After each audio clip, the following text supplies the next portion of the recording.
اللہ تعالیٰ فرماتا ہے کہ لقد کان لکم فی رسول اللہ اسوۃ حسنہ، یقیناً تمہارے لیے اللہ کے رسول میں ایک کامل نمونہ ہے جس کی پیروی کرنی چاہیے۔ اور اللہ تعالیٰ کی تسبیح بیان کرنے میں آپ کا کیا نمونہ تھا؟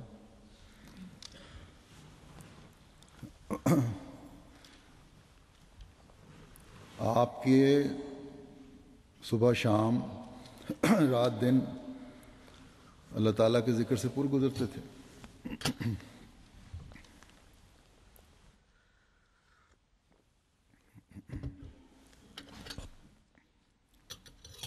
پھر بھی آپ فرماتے ہیں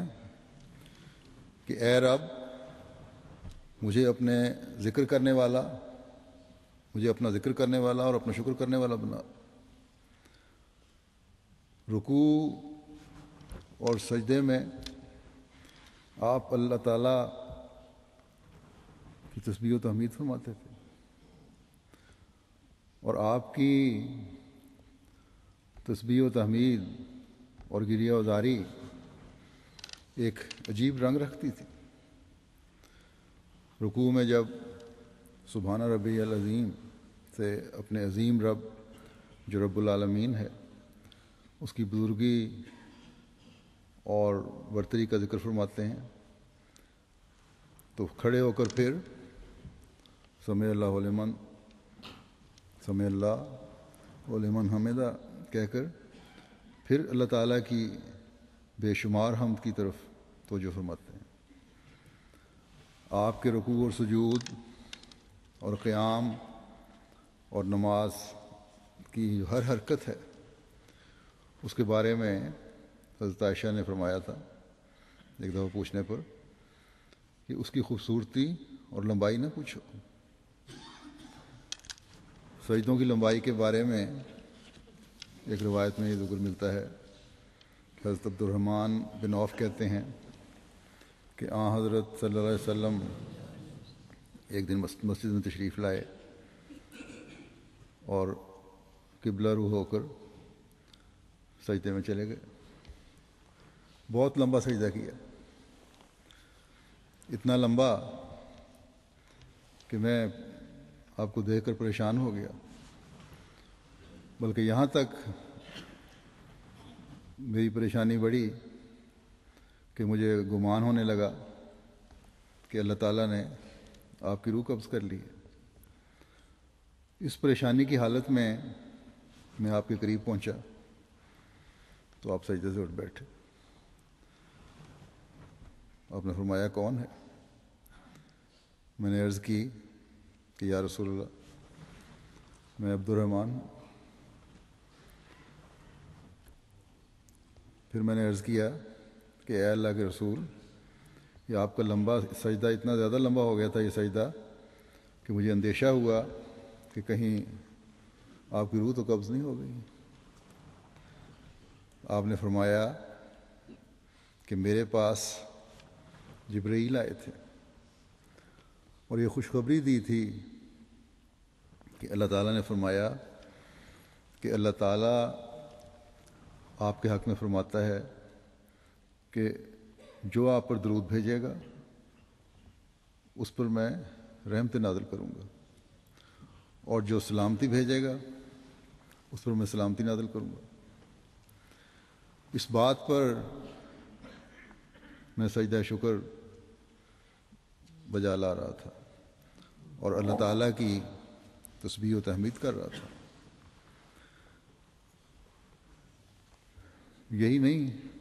کہ ایک آپ پر جو اللہ تعالیٰ کا یہ اتنا بڑا انعام تھا اس کی وجہ سے شکر بجا لا رہے ہیں، بلکہ ہر چھوٹی سے چھوٹی جو نعمت تھی اللہ تعالیٰ کی اس پر بھی آپ اللہ تعالیٰ کی بے انتہا تسبیح اور حمد اور شکر گزاری فرمایا کرتے تھے۔ آپ کی خوراک کیا تھی؟ بعض وقت تو فاقے بھی ہوتے تھے اور روکھی سوکھی روٹی ہوتی تھی، لیکن اس کے بعد بھی اللہ تعالیٰ کا بے انتہا شکر فرماتے تھے۔ اور تسبیح سے اپنی زبان کو تر رکھتے تھے۔ یہاں یہ بھی بتا دوں کہ روایت میں آتا ہے کہ سبح اسم ربک الاعلیٰ کی آیت اترنے سے پہلے حضرت صلی اللہ علیہ وسلم خود بھی اور اپنے صحابہ کو بھی یہی فرمایا ہوا تھا کہ سجدے میں یہ دعا پڑھا کرو کہ اللہم لک سجدت، لیکن اس آیت کے بعد آپ نے پھر سبحان ربی الاعلیٰ کی دعا سکھائی۔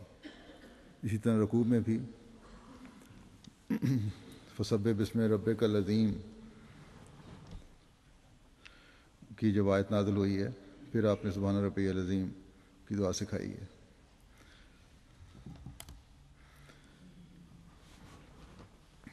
آپ نے اللہ تعالیٰ کی تسبیح کرنے کے طریق کس طرح سکھائے، کس طرح ہر وقت آپ کے دل میں اللہ تعالیٰ کی بزرگی اور برتری کا خیال رہتا تھا اور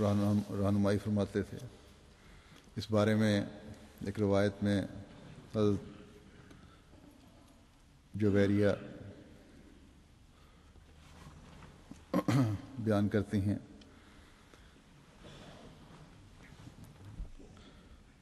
کہ صبح کی نماز کے وقت حضرت صلی اللہ علیہ وسلم میرے پاس سے گئے، اس وقت میں مصلی پر بیٹھی تھی، اور دن چڑھے جب آپ واپس آئے تو میں اس وقت بھی مصلی پہ بیٹھی ہوئی تھی اور ذکر کر رہی تھی، تسبیح کر رہی تھی۔ تو آپ نے پوچھا تم صبح سے اس حال میں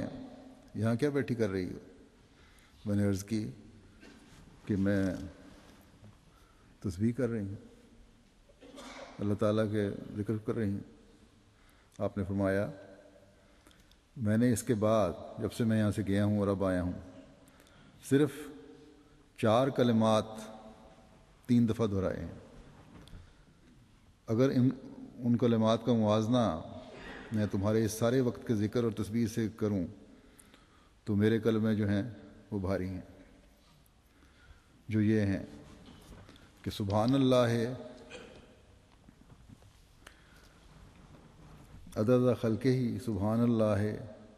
رضا نفسہ ہی، سبحان اللہ ہے زنت عرشہ ہی، سبحان اللہ ہے مداد کلماتہ ہی۔ اللہ پاک ہے اس قدر جتنی اس کی مخلوق ہے، اللہ پاک ہے جس قدر اس کی ذات یہ بات پسند کرتی ہے، اللہ پاک ہے جس قدر اس کے عرش کا وزن ہے،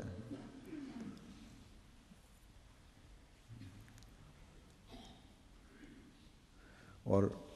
یعنی بے انتہا پاک ہے، اور اللہ تعالیٰ پاک ہے جس قدر اس کے کلمات کی سیاہی ہے۔ ایک تو اس سے حضرت صلی اللہ علیہ وسلم کی قوت قدسی سے آپ کی ازواج کی تسبیح و تحمید اور ذکر سے رغبت اور اس کے لیے کوشش کا پتہ چلتا ہے کہ کس قدر انہماک سے اور کتنی دیر تک یہ دعائیں اور ذکر فرمایا کرتی تھیں۔ پھر حضرت صلی اللہ علیہ وسلم کی اس تسبیح کا اندازہ ہوتا ہے، اس کا اندازہ لگائیں کہ جس غور اور جس گہرائی سے آپ نے یہ تسبیح کی کہ ایک لمبے عرصے میں جو کم از کم گھنٹہ 1.5 گھنٹے پہ تو محیط ہوگا، اس میں صرف 3 مرتبہ آپ نے یہ الفاظ دہرائے، یہ تو آپ کا ہی مقام تھا، لیکن توجہ دلائی کہ تسبیح ان جامع الفاظ میں کرو اور غور کرو ساتھ ساتھ، اور اللہ تعالیٰ کی نعمتوں کو یاد کرتے ہوئے، اللہ تعالیٰ کی عظمت و جبروت کو سامنے رکھتے ہوئے یہ تسبیح کرو۔ پھر جب فتح مکہ ہوئی، اس تسبیح اور شکر گزاری کا ایک اور انداز دیکھیں کہ اونٹنی پر بیٹھے ہیں، سر جھک کر پالان سے چھو رہا تھا اور سجدہ شکر بجا لاتے ہوئے یہ دعا پڑھ رہے تھے کہ سبحانک اللہم ربنا و بحمدک اللہم اغفر لی، کہ اے اللہ تو پاک ہے اپنی حمد اور تعریف کے ساتھ، اے اللہ مجھے بخش دے۔